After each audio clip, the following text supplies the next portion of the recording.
Vamos dar início, então, aqui, a fazer a nossa oração, iniciando mais esse discipulado. Amém, meus irmãos? Vamos fazer a nossa oração. Senhor Deus, bondoso Pai, nós damos graças por mais essa oportunidade. Louvamos a Ti, Senhor, pela chance que o Senhor tem nos concedido, Pai. Louvo a Ti pela vida da Linéia, nossa irmã Vera, que já se encontra conosco, Pai. Estamos aqui, Pai, eu e a Liliane, juntos com as Tuas filhas. Pai, que o Senhor possa estar conosco nessa jornada, 60 minutos. Possamos debruçar sobre a Tua palavra, possamos aprender mais e que, Pai, enraize, Pai, todas as informações que serão, Pai querido, compartilhadas aqui nessa hora. Que o Senhor possa abençoar todos aqueles que estarão entrando, para a honra e glória do Teu santo nome, Pai. Seja conosco, nós te agradecemos, te entregamos essa oportunidade, fique conosco para a Tua honra e glória, em nome de Jesus, Pai, que possamos fixar em nossos corações, Pai, o que verdadeiramente significa ser um discípulo, uma discípula de Cristo. Em nome de Jesus, amém. Graças a Deus. Amém, queridos? Então, a gente estava falando sobre a Bíblia, a nossa Bíblia, né? E Deus, ele tem dado essa oportunidade. Boa noite, paz Gustavinho, paz Diego, bom vê-los. Glória a Deus. Os irmãos estão entrando aí, né? E nós estávamos vendo uma crescente sobre o conheça a sua Bíblia, né? E conhecer a Bíblia é uma das tarefas de todo e qualquer discípulo do Senhor. Essa é uma incumbência nossa, e de cada dia mais aperfeiçoar na palavra, né, de conhecer a nossa Bíblia, pois ela fala sobre o nosso Senhor, pois ela fala sobre tudo aquilo que concerne o Evangelho de Jesus.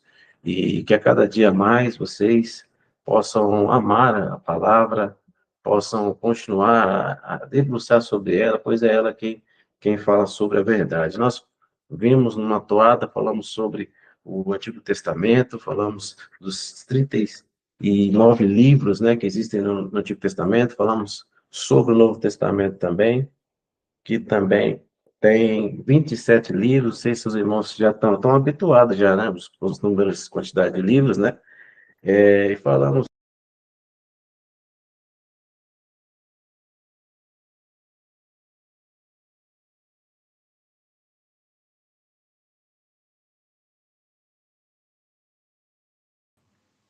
O pastor tá mudo aqui.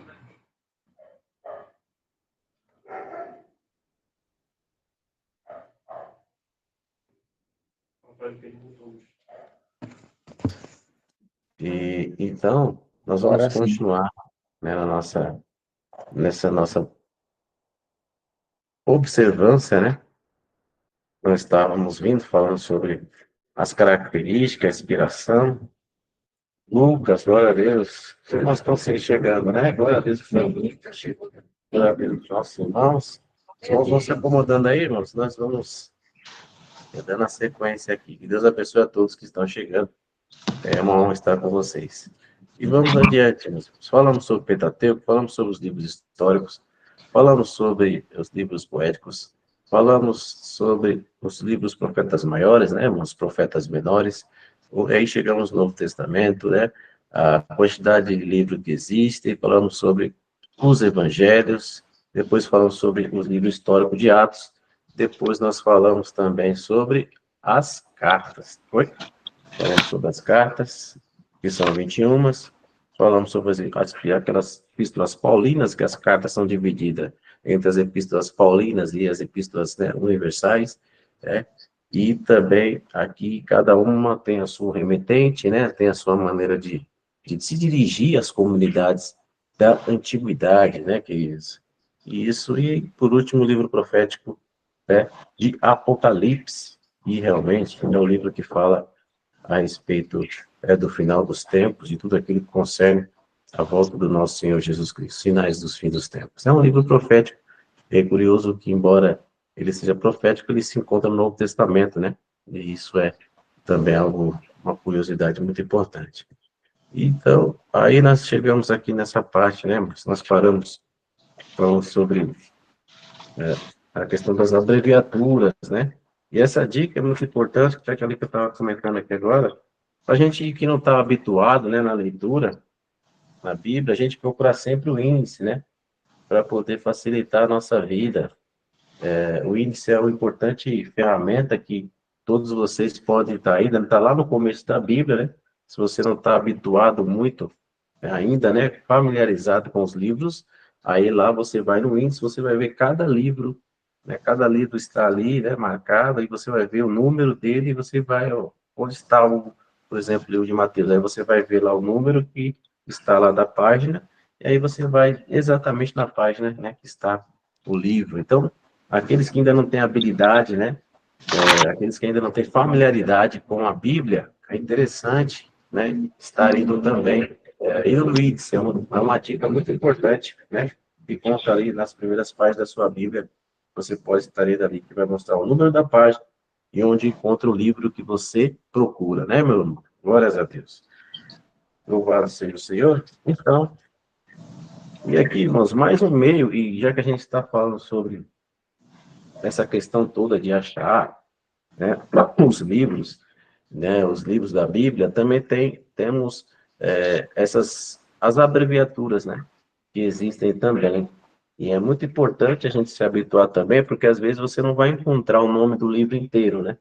Você vai encontrar algumas siglas, e é essas siglas que você também tem que se habituar, porque às vezes você não vai encontrar o nome do livro, às vezes está abreviado. Então, aqui justamente a apostila coloca algo muito interessante, que faz com que a gente também aprenda as abreviaturas dos livros bíblicos, tanto do Antigo Testamento, como também do Novo Testamento, né? Muito interessante, né, irmãos? 32. Página 32, irmãos. E ali está todas as abreviações, né, que a gente encontra. E é muito importante a gente saber isso, né, irmãos? Então, vamos aqui, né, falar sobre isso, né, irmãos? As abreviaturas e o assunto principal de cada livro da Bíblia. Você está aí na página 32? Amém. Amém. Então, aqui nós temos cada livro contendo a sua descrição, o que se fala sobre o livro e a sua abreviatura. Muito importante, então, a gente saber isso, para que a gente não fique realmente perdido quando vê uma abreviatura. Mas o que significa essas abreviaturas? Eu nunca vi, não está o nome do livro, então, aí você já está habituado, você já vai se habituando, treinando, é interessante.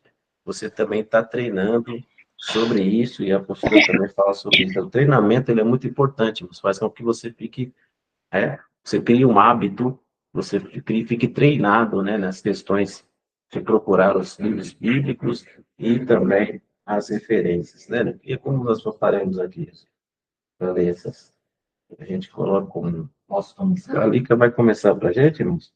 Aqui as referências, abreviaturas e o que fala cada livro, né? Começando, Gênesis, a criação do mundo e a formação do povo hebreu. Êxodo, a saída do Egito e a promulgação da lei. Se você quiser, Antônio, fazer algum comentário, tá bom? Então, Gênesis, vamos sempre pontuar, né? Fala sobre a criação do mundo, né, irmãos? Fala sobre tudo aquilo que começou, né? No princípio, criou Deus os céus e a terra era sem forma e vazia, então, pela palavra, Deus trouxe à existência aquilo que não existia. Então, é pela palavra do Senhor. Então, ali, Gênesis consta realmente a criação de todo o mundo, a criação do homem, da mulher, e também fala, então, da criação, da formação do povo hebreu, né? Começando ali por Abraão, que aí deriva para todas os outros componentes, integrantes que fazem parte dessa estrutura familiar, né? Jacó, Isaac, né? E tantas outras, os filhos de Jacó, e assim vai, essa árvore genealógica. O Êxodo é o que fala da saída, né? Do Egito, né? Do povo hebreu, que ficou 400 anos ali escravizados, né? E aí Deus, com a mão poderosa, cumpre a promessa feita a Abraão, né? Então ele resgata o povo de um jugo de 400 anos ali no Egito. Então, Êxodo trata da saída e da promulgação da lei. Então, recém-saído de uma escravidão, o povo necessita de um norte, necessita de uma orientação de leis, e foi isso exatamente que foi feito através de Moisés, trazendo então a lei para poder instruir o povo, para poder se revelar aquilo que Deus queria para eles, né? Então a lei ali também está no Êxodo. Levítico, santidade e adoração ao Senhor. E aí Levítico começa com essa questão de como então adorar a Deus. Então Moisés é esse porta-voz que faz com que se crie situações para que se adore ao Senhor. Então vai se criar os ritos, os sacrifícios, vai se criar todo o aparato, vai se criar toda uma situação, um tabernáculo, para que se possa adorar a Deus, né? Adorar aquele que os livrou das mãos do Egito, naquela época. Números, a jornada rumo à terra prometida. Então, Números, então, mais uma promessa, né? Feita a Abraão, que Deus ali começa a se cumprir na vida do povo. Então, ali Números ele vai falar também, ele vai numerar também as tribos, né? Para fazer aquele censo, vai fazer tudo, toda aquela arrumação do povo para que então saia encaminhada para a terra prometida. Deuteronômio, lembrando as leis ao povo de Israel. Né? Então, é uma reedição, né? Lembrando, então, tudo aquilo que já tinha sido falado em Levíticos, em Números, então Deuteronômio vai fazer uma rendição, uma forma mais enxuta, uma forma melhor de comunicar, de se expressar, de falar, né, de todas as leis que estavam, tanto em Números como também em Levítico e isso também. Josué, a conquista de Canaã e a divisão das terras. Glória a Deus. Aí, né, irmãos, a divisão das terras, a conquista, né, através de Josué mesmo, que quando Moisés morre, então Josué, ele toma o posto de Moisés, então, quando Jesus fala, pega esse povo, meu servo é morto, então pega esse povo e vá, atravessa o Jordão e conquista a terra de Canaã, conquista, né, a terra prometida, e aí depois, pós-conquista, pelas mãos de Deus, e aí há a divisão das terras para todas as 12 tribos de Israel, né? Então, essa divisão, cada qual foi designada uma terra, um espaço geográfico, e ali as tribos podem se assentar, cada uma na sua terra. Né? A promessa de Deus se cumpriu na vida de todos os israelitas. Juízes, primeiros 300 anos de Israel, conduzido por juízes. Aí, então, vem então ao momento dos juízes, né? A gente percebe uma mudança e uma situação bem emblemática, porque não se havia realmente uma lei que os norteava, muitos já haviam esquecido de tudo, então foi-se colocado esses juízes para nortear o povo. Então, cada um fazia o que bem entendia. Né? Você pode ver que juiz vai começar falando exatamente, ó, cada um fazia aquilo que bem entendia. Não havia realmente eles não obedeciam nenhum tipo de regra. Então, vinha juízes, né, ali designados por Deus, para poder, então, instruir o povo e ali eles não saírem daquele caminho, né? Ruth, os primórdios da família messiânica de Davi. Glória a Deus. Então, Ruth também, aí entra a questão dos escritos já também, né? E aí também ele fala sobre essa questão da família de Davi, Obed, né? Ruth, e está tudo ali que Noemi, né? E falando das suas noras. Então, ali você vai ver os escritos, a história começa a se formar, né? Da tribo de Davi, e a descendência dele, depois ali ele vai começar, na verdade, depois de Saul, ele reina bastante tempo em Israel. 1 Samuel, a organização do reino de Israel. E aí, né? O povo, né? Queria ter um rei semelhante às outras nações, e aí então eles vão pedir um rei. E aí começa então essa dinastia, essa monarquia em Israel, né? Antigamente não tinha, então Samuel era aquele que era sacerdote, ele dava instrução para o povo, era um juiz também, mas aí o povo pede um rei, e aí começa a linhagem real com Saul, depois vem Davi, e realmente faz toda aquela a sua linhagem, né? Toda a sua genealogia de reis através de Davi. 2 Samuel, o reinado de Davi. É isso, então, exatamente. Então, Davi começa a reinar, ter um reino longevo, né? 40 anos, aí ele reinando, né, em Israel, né, e detalhe, com Israel unido, depois, antes tinha havido a separação, e Davi consegue, então, unir todas as tribos e reinar sobre todas elas por longos anos, e aí depois entrega para os seus filhos, e sucessivamente. Primeiro Reis, o reinado de Salomão e posterior divisão do reino. Isso aí, Salomão, filho de Davi, depois reina, e aí ele é realmente o rei sábio, né, e consegue fazer o templo, consegue várias situações, muitas, avança muito em território, né, um rei que realmente avançou em muito, teve muitas coisas ali dentro do seu reino, o rei de Salomão, né, e substituindo Davi, também reinando, né, com a hegemonia de todas as tribos ali de Israel. Segundo Reis, a história de decadência do reino dividido. Exatamente. Então, agora que se dividiu o reino, né? Então, você se lembra, as 10 tribos para lá, 2 tribos para cá.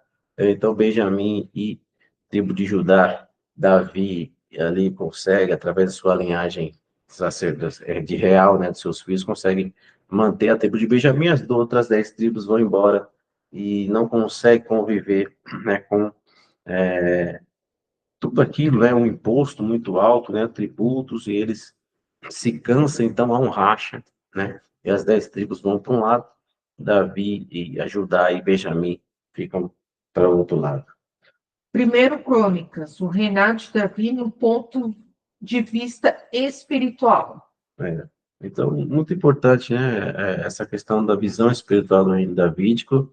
Não há muitas, não há uma perfeição em Davi, né, todos temos que ter certeza disso, e de ciência, né, e há uma visão, Deus não há, o que é importante dentro da Bíblia e dentro da história de Israel, que não há realmente nenhum verniz, né, nenhum empobrecamento, né, daquilo que os homens faziam, né, só eram homens falhos, assim como Davi errou bastante, e Crônicas, e ele fala exatamente sobre tudo aquilo que aconteceu, os erros, os acertos, o arrependimento, que foi muito importante também, que Davi, né, realizou para com Deus. Segundo Crônicas, análise espiritual do reino de Salomão e do Som. Exatamente. Então, aí, Crônicas vai dar mais detalhes, né, irmãos, do reino, dos nomes, das linhagens reais, vai realmente ser mais enfático, mais profundo, vai falar de coisas concernentes a detalhes do reino, nome de reis. Então, Crônicas é muito interessante também, fala muito sobre a linhagem do rei Bernardo do Sul, né, e também a questão espiritual, muito enfática, é muito importante também. Amém. Esdras, a volta do cativeiro e reconstrução do templo. Então, depois de um tempo de decadência espiritual, então há realmente Esdra falando só, é o escriba Esdra, né, que ele sabe ler e ele sabe também escrever. Então, ele é aquele que vai dar ali, vai escrever, né, tudo aquilo que aconteceu e dar realmente o start para uma nova reconstrução, dar o start para a volta, né, do cativeiro e uma reconstrução, né, que veja como Deus é maravilhoso, tem que ter a misericórdia para com o seu povo, a sua criação, ele sempre perdoa, né, e realmente traz de volta, né, aqueles que ele fez a promessa. Neemias, a reconstrução dos muros de Jerusalém. Exato, e a calamidade estava posta em Jerusalém, né? Então, Neemias, copeiro do rei, ele volta, ele tem autorização do rei Assuero para voltar ao rei Artaxerxes e volta ali para poder reconstruir os muros que estavam totalmente derrubados, a cidade estava arrasada, não havia nada ali. Então, ele começa junto com ele nessa reconstrução dos muros. Certo. Israel escapa do extermínio. Isso. Então, Israel, você vê que há muitas ameaças, muitas situações que envolvem. O livro de Esther, você consegue ficar bastante preso nele, porque há histórias, né, de uma quase extermínio do povo, aí tem Mardoqueu, aí tem o rei lá, Xerxes, né, e toda uma história, né, que está ali, muito interessante, e que mostra a grandeza do Senhor e a proteção para com o seu povo. Mesmo nos momentos mais difíceis, Deus sempre tem a saída para o seu povo. Esther, alguém que foi ali levantada por Deus, quem sabe, né? Senão esse é o momento de Deus para que você está aí. Então Deus não faz nada por acaso. Deus nos coloca em posições, irmãos, para sempre, para realmente fazer algo, né? E a gente sempre esteja com os ouvidos inclinados a Ele, prontos para fazer aquilo que Ele determinou. Né? Jó, o problema do sofrimento. Aí o livro de Jó, né? O Jó que sofreu bastante, né, que perdeu tudo, mas depois Deus restituiu em dobro, né? Tudo aquilo que ele havia perdido. Também Jó é um livro muito antigo, mas que é muito importante para que alicerce a nossa fé e faz com que a gente realmente fique edificado na nossa fé, né, irmãos? O livro de Jó, muito importante para o discípulo do Senhor também. Salmos, coleção de hinos, lamentos e louvores hebraicos. Exatamente. Então, Salmos é o inário, né, de Israel, está na parte dos livros poéticos, né, irmãos?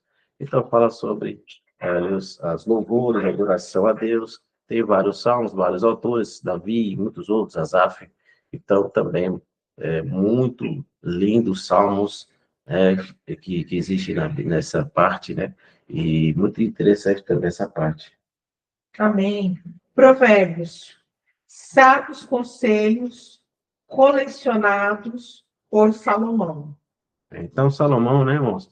Então, Provérbios é designado também por Salomão, né? A crítica coloca Salomão como um autor também de Provérbios, e ali ele fala de tudo aquilo da sua sabedoria, né? Que ele pede sabedoria a Deus, então ele consegue, né, através da sua sabedoria, escrever, e aqui estão os conselhos, né, colecionados por Salomão. Só Salomão escreve Provérbios, né? Temos que utilizar o nome, né? Do Salomão. Temos pseudônimos que utiliza também outros nomes. Isso é um fenômeno que acontece muito na literatura antiga, principalmente, que se utilizava muito, né, do nome de alguém famoso para poder ter acesso e a chance de também poder colocar ali seus escritos, né, seus poemas, né, como Salmos também. Se trata de uma estrutura literária de poema, então também tem esse fenômeno na antiguidade, pessoas utilizando do nome mais famoso para poder colocar os escritos da pessoa. Bem lembrado. Amém. Eclesiastes, a vaidade da vida terrena é a verdadeira felicidade. E aí, Eclesiastes falando, né, irmãos, que Salomão alcançou tudo na vida, foi o homem mais rico daquela época, mais sábio, mas ele chegou à conclusão, ainda que muitos não colocam como autoria de Salomão, vamos também dizer aqui, mas a grande maioria atribui a Salomão. Mas Eclesiastes, ele fala sobre a questão de tudo ser vaidade, né, irmãos? A vida passa depressa, né? Então ele fala muito sobre a questão dessa vida nossa terrena, né? De muitas pessoas quererem se achar que é alguma coisa, mas que no final das contas ele chegou a essa conclusão de que é vaidade sobre vaidade. Cantos, a intimidade com Deus ilustrada no casamento.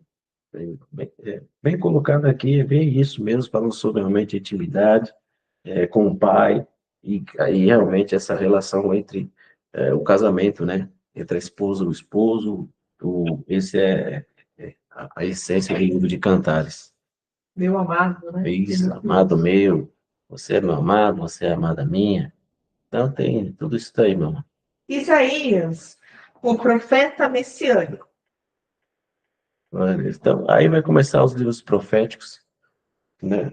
E aí, como falar messiânico, porque o Isaías ele é o profeta que mais falou sobre Jesus, o nosso Senhor Jesus. Então, veja, 400, 700 anos antes, Isaías já falava sobre Jesus, para você ver, né, a palavra aí, como a palavra é poderosa. Então, Isaías é um profeta messiânico, né? Então, por quê? Porque ele falou muitas profecias sobre Jesus.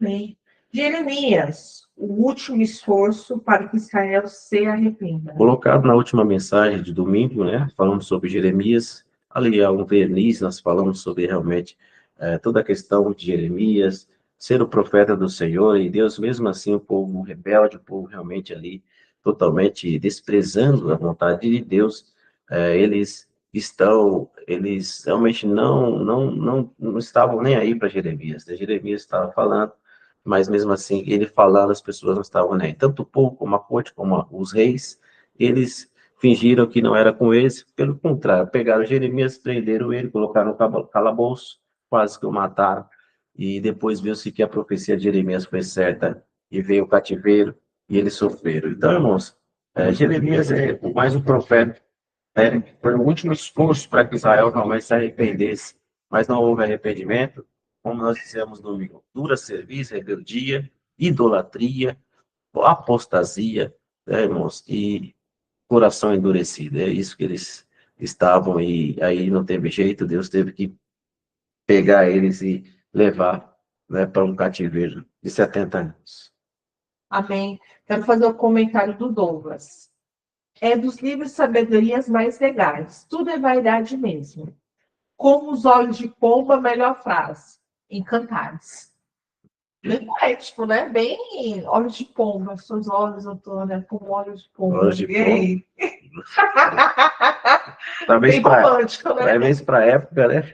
Eu acho que essa colocação era melhor, mas hoje você vê uma pomba, mas é isso, é muito poema, é muitas coisas ali em Cantares que tem, né, curiosidades ali, por interessantes. Românticos também. Lamentações. Canto fúnebre sobre a desolação de Jerusalém. Aí, realmente, o resultado do que deu, né, meu irmão? A cativeiro, só tristeza, só lamentação, de que um dia, quem foi em Jerusalém? Uma cidade que era linda de se ver, Salomão usou de melhor que tinha na época fazer o templo.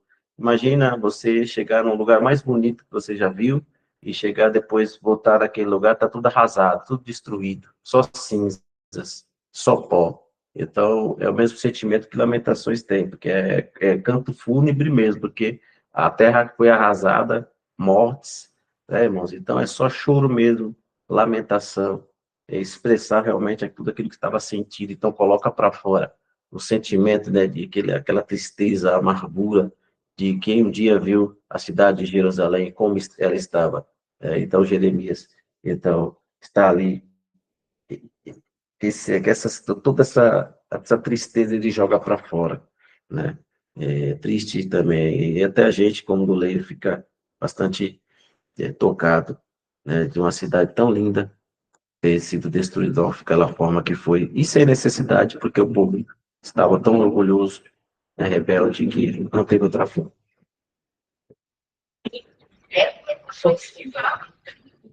As mães comiam as crianças, Lamentações, bebês. isso, Lamentações, Jeremias também fala. Então, essa é o grau de situações, irmãos. Então, ele joga tudo para fora e fala todas as atrocidades que aconteceram nessa época, né? Tão triste a realidade que ele via. Amém. Ezequiel, saberão que eu sou o Senhor. Esse aqui é um livro também muito emblemático, né? Muitas passagens muito difíceis de interpretação, mas um livro totalmente fantástico, fantástico na sua concepção, dentro da sua literatura, um livro que é fenomenal. E Ezequiel aí vai falar sobre os ossos secos, né? Tantas outras coisas, as catracas, as rodas que giravam, né? E todas as visões que Ezequiel vê, e você viaja em toda aquela estrutura e começa a ler, você vê que muitas coisas ali e emblemáticas, e ele fala muitas situações ali muito importantes, espirituais, né? E Ezequiel, assim como os livros proféticos, são fantásticos.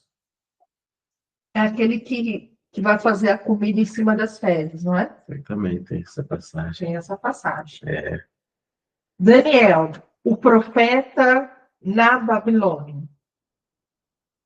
Página 33, gente. não perca aí, irmãos. Então Daniel é um jovem, né, irmãos? Daniel é um jovem que ele é alguém que estava no cativeiro, Aí você faz toda essa linha, então percebe, ele está na primeira deportação, porque na primeira deportação está uma linhagem real, está também todos aqueles que eram abastados, pessoas que eram importantes. Então Daniel era um jovem, então era trazido para a Babilônia. E como fazer? Ele está triste, ele deixou a sua terra, então, irmãos, ele precisa ele precisa de estar esperançoso, e é Deus aí que é a esperança de Daniel, então Daniel pôde, então, ser usado por Deus naquela corte, como o livro acontece. Nabucodonosor, né? Nabucodonosor. Aí a passagem, Mene, Mene, né, Tekel, Persim, né, o dedo que escreve na parede lá, tantas passagens assim fantásticas, que ele pega os utensílios, o filho de Nabucodonosor pega os utensílios para se banquetear lá para seus amigos, e era justamente os utensílios do templo. E aí daqui a pouco vem uma mão e escreve na parede, né? Mene, mene, tekel, persim, foste pesado na balança e achado em falta, né? E naquele mesmo dia o reino dele acabaria, né? Houve a invasão lá. Então, você veja, irmãos, muito importante a leitura de Daniel e muito importante ainda porque é um livro profético que você se linka com o livro de Apocalipse, com o último livro da Bíblia. Então, Daniel fala muitas coisas que Apocalipse fala, e você juntando os dois, você vai ter uma riqueza enorme de detalhes sobre o final dos tempos, né? O 666, tantas outras ali informações, contexto histórico, a história hoje é paralela a esse livro de tantas situações que ocorrem no livro de Daniel, está na história também. Você vê que a confiabilidade da Bíblia perante a história também. O 666 passou tá também no livro de Crônicas. Tá, também. Também, né? Que é Salomão, né, que trazia 666 talentos, né? Todo ano se traziam para ele, né? Os reinos que eram vassalos ali, né, dele. Gente, alguma pergunta, algum comentário, algum livro que leu e achou difícil do Antigo Testamento? Por exemplo, esquecendo de falar, aqui é comentário, pode comentar, perguntar. Bom, vocês já devem ter lido alguns livros. Quem já leu algum livro da Bíblia aí? Já leu, irmãs? Terminou de ler algum livro? Eliné? Né? Então, já, né? Então a gente vai lendo, você vai ver muitas situações interessantes, algumas coisas até engraçadas, outras coisas bem tristes, né? Mas essa é a palavra, né, do Senhor. Amém. Oséias, forte apelo para que Israel se converta. Então, Oséias é assim como Isaías e os profetas, irmãos, o que Deus sempre falava, ele sempre utilizava figuras e usava a própria vida do profeta para muitas vezes expressar aquilo que ele queria do povo e de como Israel se encontrava. Por exemplo, Isaías teve que, por um tempo, Deus e falou: você vai ter que andar de uma forma sem roupas, nu, durante 3 anos. Então, por que que ele falou isso para Isaías? Para que o povo possa ver, ó, é dessa forma que vocês estão nu. Então, o profeta, hoje as pessoas querem realmente ser profetas, mas não querem passar por tudo aquilo que os profetas passaram, né? E outro de comer as fezes, né? Que você colocou aqui. Você vê tantas coisas que Deus falava para os profetas fazerem, né, irmãos? Que hoje os profetas aqui estão falando que se autodenominam profetas não faria, né? Eram bastante situações que os profetas faziam. Oséias é também mais um que fez muitas coisas, né, da direção de Deus, para justamente mostrar como o povo se encontrava naquele momento. Oséias teve que casar com uma mulher adúltera, não foi? Também é isso. Isso é uma delas. E casar e realmente ali Ter teve filhos, né? filhos, bastante situações passaram os profetas. Recebendo. Amém. Joel, convocação para jejum em sinal de arrependimento. Exatamente. Então, irmãos, os profetas vão tentando trazer um norte para o povo. Vamos trazer o povo para uma realidade, para o caminho novamente. Vamos trazer o povo para o jejum, para a oração. Vamos fazer o povo voltar, tentar fazê-los entender que é isso que Deus requer de todos eles. Joel é um deles, então ele faz essa convocação para jejuar, para realmente ter um sinal de arrependimento, para que Deus veja, e retire sobre eles a ira que estava sobre toda a nação, né, que estava de pecado, idolatria. Amós, um clamor pela justiça e a promessa de restauração. Exatamente. Então, Amós é um profeta também, só que é um profeta que realmente não está interessado no título, né? Amós é um profeta do campo, né? Ele quer realmente ali ser a voz daqueles camponeses, daquelas pessoas que eram juridicamente que não tinham como se defender.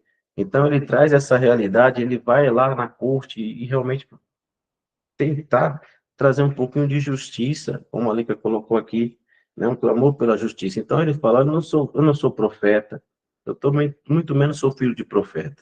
Né? Então ele está ali para realmente ser um porta-voz de Deus, porque estava uma injustiça muito grande contra os camponeses, contra aqueles que eram do campo, que eram os que trabalhavam mesmo, sabe? Pegava ali na enxada, fazia realmente a ceifa, colhia, plantava, e havia uma injustiça muito grande da corte para com os camponeses, aqueles que moravam no campo. E Amós se levanta como um profeta, um porta-voz, para realmente, justamente, dizer para ele, aquela corte, que eles estavam totalmente fazendo errado, as injustiças que eles estavam fazendo, e, ao mesmo tempo, Amós fala também sobre a restauração e a promessa que traz, evidentemente, força para as pessoas, né, para o povo, a promessa de uma restauração de tudo que se havia perdido. Obadias, a descrição de Edom. E isso é uma das, né, que lembra no começo ali, de tudo, lá atrás, né, os Pentateucos, né, os Edomitas. Então, os Edomitas eram um povo muito ruim, né? De certas formas, eles não deixavam o povo passar, não deixaram quando, né, Israel pediu para passar, então eles eram inimigos, né, de Israel. E aqui Obadias, ele profetiza a destruição de Edom também. Amém. Jonas, a disposição de Deus em perdoar o arrependido. Aí Jonas, né, irmão? Jonas, né, que é tão famosa a história que decide não fazer a vontade de Deus e ir embora com um navio para Tarsis. Então ele pensou que iria se esconder de Deus, né, indo para longe e não fazendo a vontade de Deus. Mas Deus pegou ele, né? Deus ele pega ele, a baleia ali. Primeiro, né, houve uma tempestade, ninguém estava entendendo nada, porque o pessoal estava pensando que nós vamos morrer. E eles mesmos, o que que você fez? E Jonas dormindo lá embaixo. O único que estava dormindo era Jonas. Você vê como que é a tamanha calmaria que Jonas estava ali, pensando que tinha fugido da vontade de Deus. Mas depois tem toda aquela história, né? Eles jogam Jonas no mar, ele é engolido por um peixe, e depois ele vai fazer a vontade de Deus. Depois de sofrer tanto, ele vai fazer a vontade de Deus. Ninguém pode, né, irmãos? Nós, como servos do Senhor, aí fica o ensinamento para todos nós, que nós não podemos fugir da vontade de Deus, né? Seguirmos a direção, façamos a vontade dele e cumpramos a nossa chamada até o final dos nossos dias. Assim, nós não vamos sofrer, né, irmãos? Assim como Jonas. Miqueias, sobre a primeira e segunda vinda de Cristo. Então, mais um livro profético muito importante, o livro de Miqueias, né, irmãos? Aqui já está no nome, como a Lica disse, né? Falando sobre a primeira e a segunda vinda de Cristo. Então, Miqueias, ele profetiza a vinda do Messias também. Não como Isaías, mas também ele profetiza. Então, ele profetiza, né, a chegada do Messias, como também sobre a sua segunda vinda. Glórias a Deus. Não, o Deus justo deve punir o pecado. Então, meu irmão, Deus é justo, né? Então, a gente aprendeu, e todas essas vezes que a gente tem essas nossas conversas, que Deus não tolera o pecado. Justamente ele traz Jesus para realmente ser esse que realmente morre por nós. E é porque justamente ele não consegue conviver com o pecado. Então, é preciso se mostrar a sua justiça, né? Então, através muitas vezes de punição, porque a rebeldia é tanta que falar, assim como o filho, às vezes você fala com o filho, ele não obedece, ele não obedece. Aí você às vezes tem que dar uma puxadinha de orelha, né? Para ver se ele, né, e cai em si e obedeça, né, o pai. Então, assim como Deus faz, ele precisa também trazer punição, né, trazer a justiça. Abacuque, o mal será castigado e o justo viverá pela fé. E ainda que a figueira não floresça, né? Então, não haja mantimentos, né? Todavia, me alegrarei no Senhor e exaltarei o Deus da minha salvação. Então, Abacuque é um livro que traz a fé em Deus em qualquer circunstância, né? A qualquer momento, e mostra ali, evidentemente, que o justo viverá pela fé e o mal não ficará impune, será castigado. Sofonias, ameaças de juízo às nações impertinentes. Exatamente. Todas as nações que estão longe de Deus, todas as nações que fazem coisas erradas, coisas abomináveis a Deus, serão punidas, castigadas por Deus. Não ficarão também impunes. Ageu, ânimo para retomar a reconstrução do templo. Isso aí fala, a glória da segunda casa será maior do que a primeira. Então, exatamente isso. O templo estava totalmente destruído. E o profeta, ele também traz esperança, ele traz realmente essa esperança de que, olha, a segunda casa vai ser melhor, né, do que aquela que foi construída por Salomão até mesmo. Olha só, para trazer esperança às pessoas que estavam ali, desesperançadas. O profeta faz isso, né, profeta de Deus. Zacarias, ânimo na conclusão do templo, é a vinda do Messias. Glória a Deus. Então, Zacarias, ele também é um profeta junto com Egeu ali, trazer ânimo, né, irmãos? Porque estava todo mundo desanimado, ninguém ninguém estava animado para nada. Então, esses profetas traz esse ânimo, né, da parte de Deus, para que eles pudessem ali construir essa conclusão, terminar, né, o templo. E fala também sobre a vinda do Messias, para ter mais esperança ainda, não só algo concreto, algo ali para a terra, mas alguém que viria para trazer realmente algo de definitivo, trazendo, né, salvação para todos. Malaquias, o Senhor exibe fidelidade total. Malaquias, né? É o que sempre Deus requer de nós, né? Fidelidade. Fidelidade, ele sempre vai requerer de nós. Somos filhos e ele tem ciúme de nós. Ele sempre vai ter que querer fidelidade de mim e de você. Aí começa um novo, né? Amém. Eu não Bastante. quero fazer a Quem quer? leitura, falar, né? Tá muito parado aqui, né? Dormir não, gente. Vamos acordar pouco. Quem é que vai querer? Vamos ver as nossas irmãs aqui se vai ler pra gente, né? Tem. Quem vai ler o Novo Testamento? Página 34. Página 34, Novo Testamento. Cadê as nossas irmãs aí? Tá aqui ou dali? Onde vamos? Você vai, velho? Mateus, Jesus é o Messias, foco do cumprimento profético. Isso. Então, agora começa o Novo Testamento. Então, o Novo Testamento se revela, né, irmãos? Esse foco é Jesus. E as profecias vão todas se cumprir, aquelas que nós falamos lá atrás no Antigo. Pode continuar, velho. Jesus é o servo de Deus, foca no seu sofrimento. Isso. Então, Marcos, como a Leica falou, não tá, é mais enxuto, 16 capítulos ali, né? Então, o foco em focar em Jesus mesmo, né? E em tudo aquilo que ele sofreu por amor a nós. Jesus é o Filho do Homem, foca na sua humanidade. Exatamente, porque havia uma corrente de que não, o Messias não será homem, o Messias será Deus, mas Lucas, ele, como um historiador, ele escreve e realmente dá provas de que Jesus comia, Jesus ele dormia, né? Jesus chorava. Então, o foco de Lucas é na humanidade, né? Jesus, o Filho do Homem, né? Na humanidade, foco também. Jesus era homem também. João, Jesus é o Filho de Deus, foca na sua divindade. E aí João falando sobre a água da vida, o verbo que se fez carne, Então, João já tem uma outra ótica, e ele vai focar mais realmente na questão do Filho de Deus e traz a questão do verbo que se fez carne, né, irmãos? Ele vai falando sobre tudo isso, do princípio. Então, ele traz realmente essa revelação, essa informação, e focando de fato na divindade de Deus.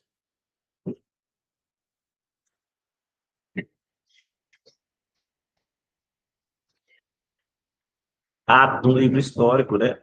Então, ele vai falar sobre o começo da igreja, e como a gente falou semana passada, esta é a base que nós devemos nos apoiar, essa é a base da igreja, a igreja primitiva, e essa igreja vai atuar, está até hoje aí, essa igreja primitiva, né, queridos? Então, Atos fala realmente sobre a atuação daqueles que está com a igreja também, é o Espírito Santo. A justificação pela fé e suas implicações. Uma carta magna de Paulo, aí começam as cartas de Paulo, falando realmente sobre a justificação, né, a fé, né, a fé é a graça, né, a gente sabe que somos salvos pela graça, né, pela fé, por meio de Jesus Cristo, não por obras, e ele dá ele detalhes ali na carta aos Romanos sobre essa justificação, né, pela fé, e tudo aquilo que se implica nisso.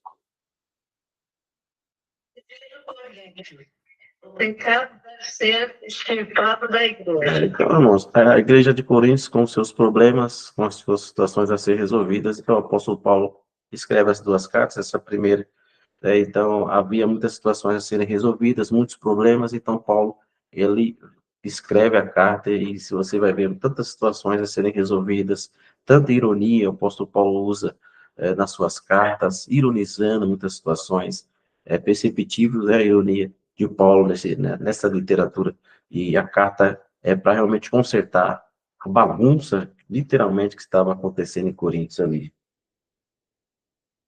Segundo Coríntios, detém seu apostolado em amor. Isso, então, você veja a situação que estava por aí. Então, eles estavam realmente diminuindo a Paulo, né? Colocando Paulo como, não como um apóstolo, né? Então, Paulo ele precisa realmente falar, né? Ele precisa dizer, olha, vocês são o selo do meu apostolado, né? Vocês estão aí, eu preguei a palavra para vocês, então, nada mais, a prova é vocês, né? De que a palavra, de que eu fui enviado pelo Senhor para enviar, para ser realmente porta-voz para vocês, trazer o evangelho, né? E assim vocês estão aí. Então, Paulo, ele precisa dizer, ele precisa realmente dar provas, ele muito pelo Espírito Santo diz, olha, vocês são o selo do meu apostolado. Salvação pela graça, por meio da fé, não pela lei. Mais uma carta do apóstolo Paulo Gálatas, então, Gálatas falando sobre, enfatizando ainda mais, né, sobre essa salvação por meio da graça, da fé, tem a questão toda envolvendo os Gálatas, né, muito importante esta carta que foi para realmente testificar ainda mais sobre essa justificação, fé pela graça por meio da fé e não da lei. E os judeus queriam porque queriam inserir a lei, mas não era mais por lei, era pela graça de Jesus Cristo e a fé nele. E a pessoa encontrava a salvação, né, queridos? Glória a Deus. O que Cristo fez por nós e o nosso dever cristão. Efésios, aí, muito importante também, que fala ali, ponto a ponto, explicando, né, muito detalhe na carta aos Efésios, tudo que Jesus fez e o que devemos fazer. Você vê que a própria palavra, né, irmãos, é o nosso livro de regra de fé. Ela nos fala o que devemos fazer. Ela fala o que Jesus fez e o que é a orientação minha e sua para que a gente siga. Então, nós temos um manual para seguir. E Efésios fala muito sobre isso, esse manual do cristão, esse manual do discípulo, para que se possa fazer aquilo que está na palavra. Isso, armadura, muitas coisas ali. Filipenses. Gratidão por uma igreja que investe em missões. Então, irmãos, havia muitas dificuldades e Paulo enfatiza essa gratidão, porque os filipenses, eles eram generosos, eles abençoavam, e investia mesmo em missões, né? Então, Paulo é sempre grato, né? E por tudo aquilo que os filipenses fizeram. né, na sua pobreza, em determinados momentos você fala, na sua pobreza vocês me ajudaram. Então você veja que mesmo eles sendo pobres, eles ainda tinham ali disponibilidade para estar ajudando. Então você vê que eles amavam a Jesus, a obra do Senhor, que ele queria que expandisse ainda mais. Então Paulo ali enfatiza essa generosidade dos filipenses também. Colossenses, a divindade de Jesus Cristo. E é justamente o momento que os gnósticos, muitas pessoas, muitas seitas heréticas estavam surgindo, então aí precisava ter essa defesa, né, de que realmente confirmasse, né, que Cristo realmente Jesus é divino, Jesus vem de Deus, e ali havia essas correntes vindo, o inimigo sempre jogando as suas setas, né, suas armadilhas, mas nós temos ali sempre os irmãos com o Espírito Santo, né, confrontando, dizendo, não, Jesus é o Filho de Deus, Jesus é divino. Primeiro, santidade, amor e a segunda vinda de Cristo. Provavelmente falando bastante também sobre a escatologia, a doutrina dos últimos dias, e falando que da vinda de Jesus, dando muitas instruções, olha, nós não vamos preceder aqueles que dormem, né? Mas no abrir e fechar de olho, ele fala realmente muitas coisas concernentes à vinda do Senhor Jesus Cristo, né?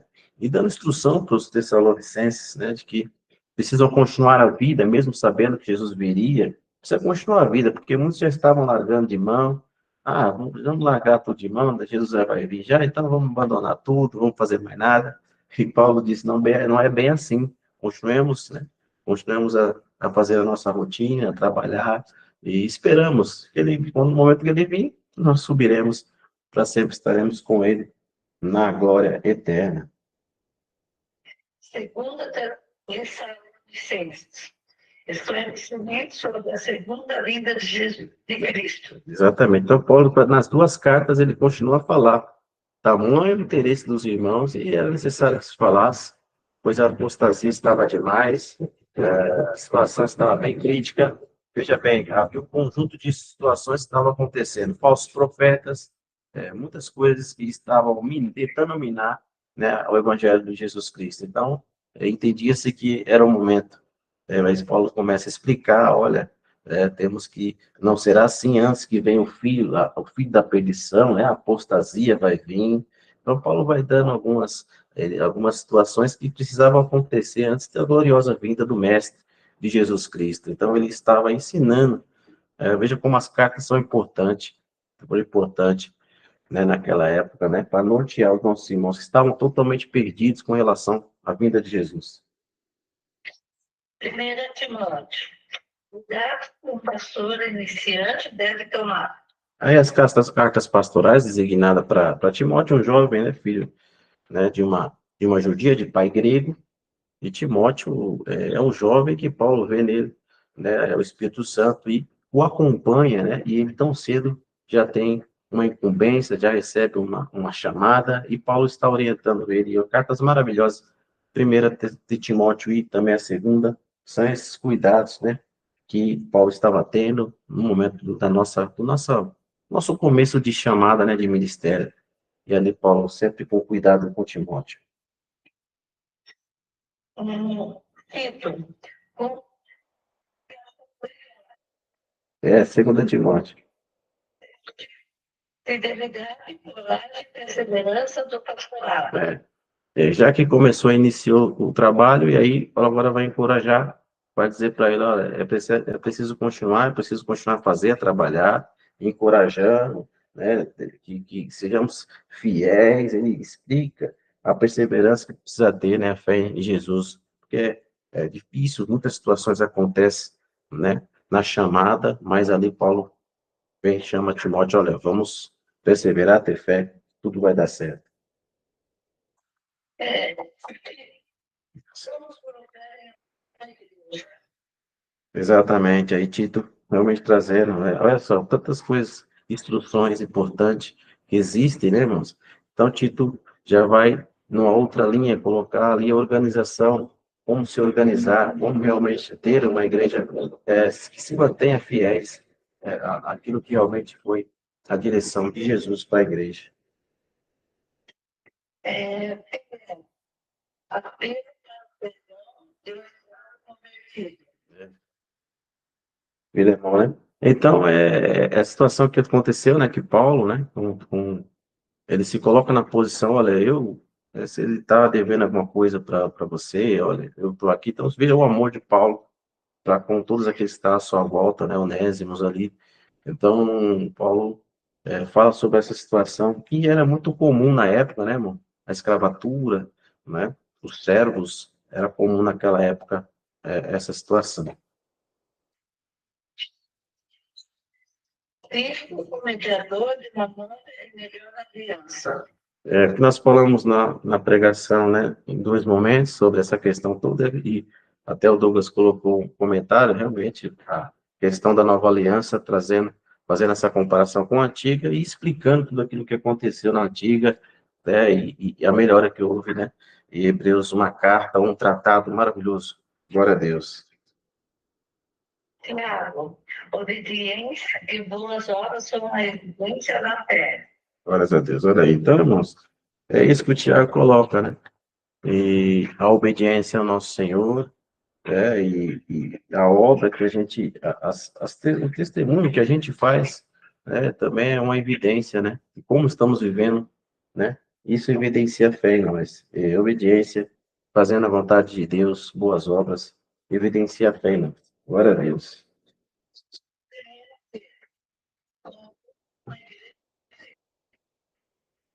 Aí vem as cartas de Pedro, né, falando sobre essa questão toda, a perseguição, né, que ele mesmo viveu muito tempo, né, então, apóstolo Pedro também falando sobre a questão da perseguição e também trazendo consolo, né, aos irmãos.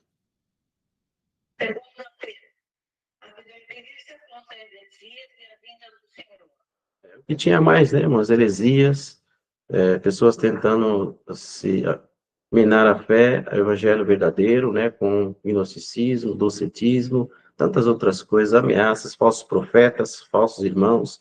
Então, assim como Paulo, Pedro também fala sobre essas heresias e também fala sobre a volta do Messias, de Jesus Cristo.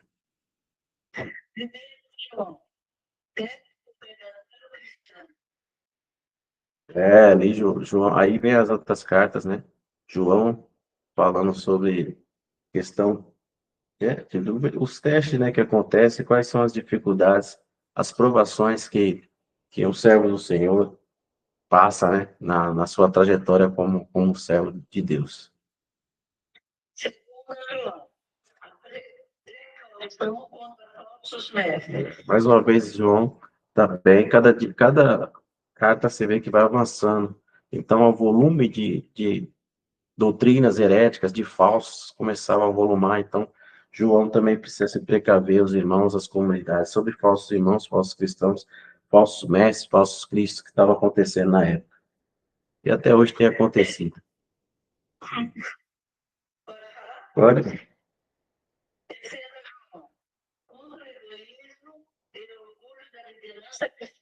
o problema maior hoje que nós temos, né? Orgulho na liderança é o que mais tem, né? Egoísmo, orgulho, né? Soberba, altivez. Isso tudo vai minando, né, a ação do Espírito Santo, né, irmãos?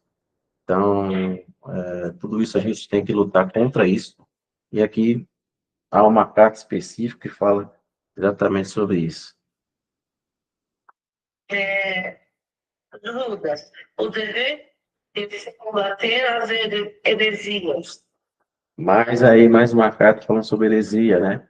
E a gente tem que combater mesmo, não devemos nos calar sobre tantas heresias que está acontecendo aí, né, irmãos? E é o que mais temos hoje, falsas heresias, falsas doutrinas, e está enchendo aí, né, o mundo de falsas doutrinas. A presença de Cristo na igreja e seu triunfo final. E aí, para fechar toda o Novo Testamento, né?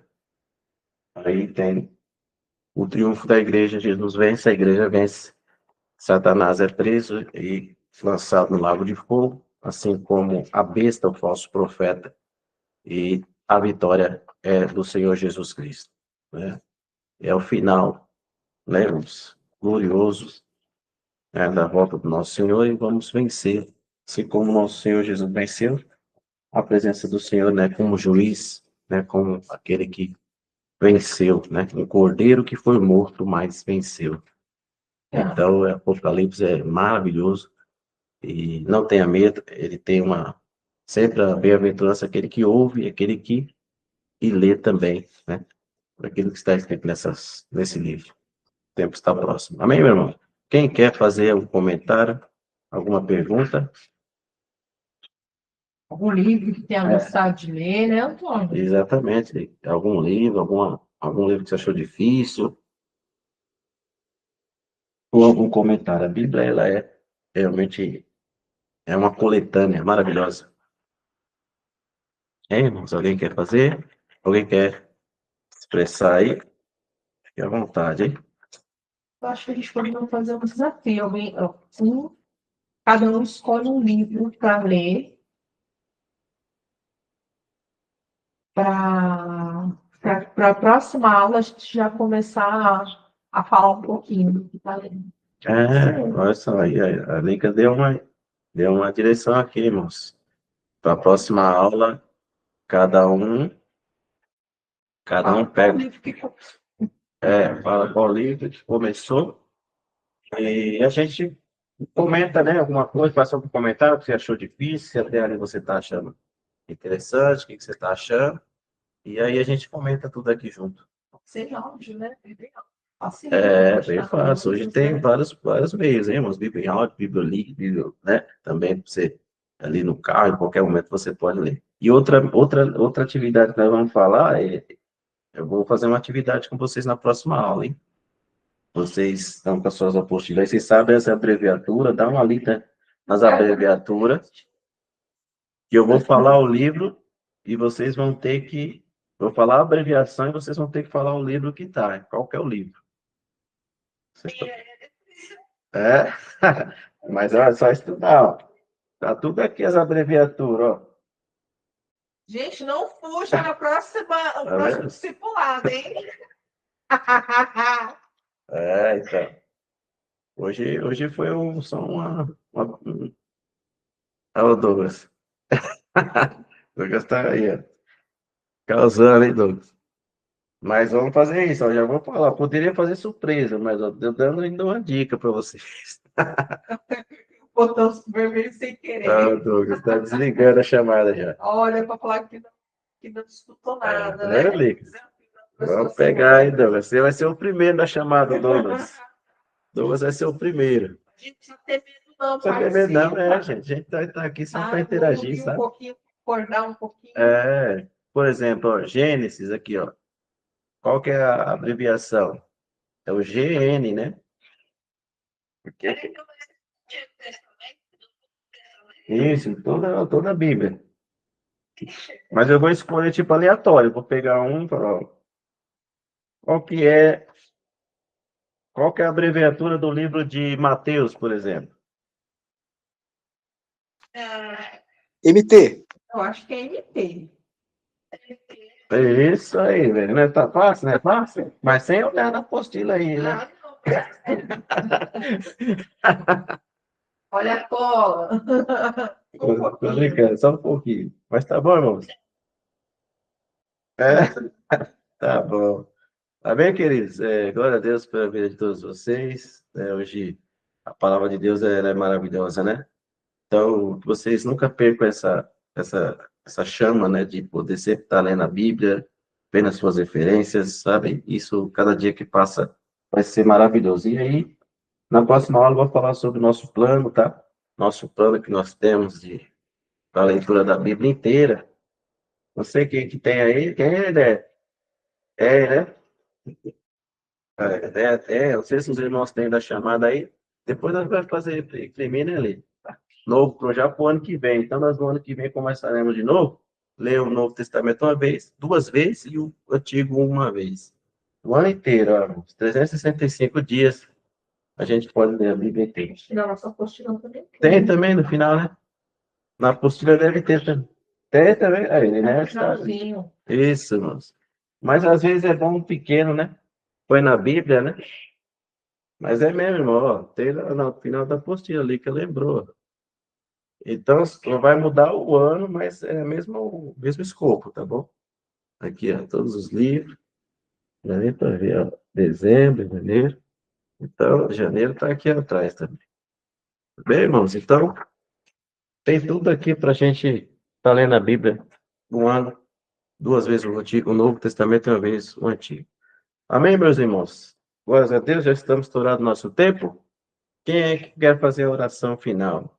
Quem pode nos Quem pode nos ajudar? ajudar aí, da chamada aí? Onde estão os nossos discípulos de Cristo? Tem gente, vem aí conosco? Tem, né?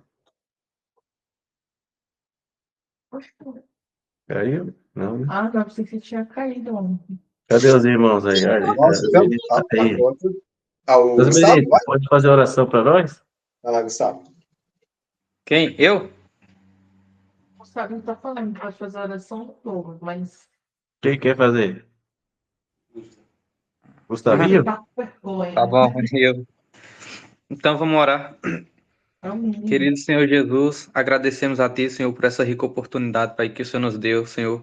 Obrigado, Pai amado, por esse momento, Senhor, por esses 60 minutos, Pai amado, de aprendizado que o Senhor nos deu, Pai amado. Ô Senhor Jesus, que essas palavras, Pai, que nós escutamos, Senhor, não saiam dos nossos ouvidos, Senhor, mas que seja, Pai amado, uma semente plantada no nosso coração, Pai, que germine, Senhor, e dê muito fruto, Senhor. Nos ajuda, Senhor, nos dá sabedoria, Pai.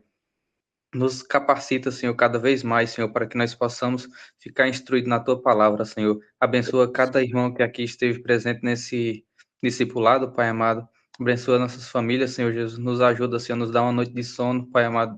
Sono reparador, Senhor. Amanhã mais um dia na Tua presença, Pai. Assim Verdade. nós oramos e te agradecemos. Em nome de Jesus. Amém. Amém. Glória a Deus. Pega vossas mãos. Que o grande amor de Deus, as doces consolações por Santo do Senhor esteja com todos nós, desde hoje para todos sempre. Todos digamos. Amém. Amém. Glória ao Senhor.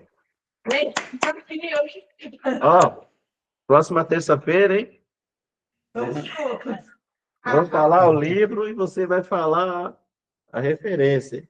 Você vai falar a abreviação, tá bom? Deus abençoe, povo. Deus abençoe, Deus. irmão. Fica com Deus Deus. Rapaz. abençoe. Prazer. Deus, Pai. Tchau, meus irmãos. Tchau. Beijo, Mel. Tá, gente. Glória a Deus. Tchau. Calma, Couto.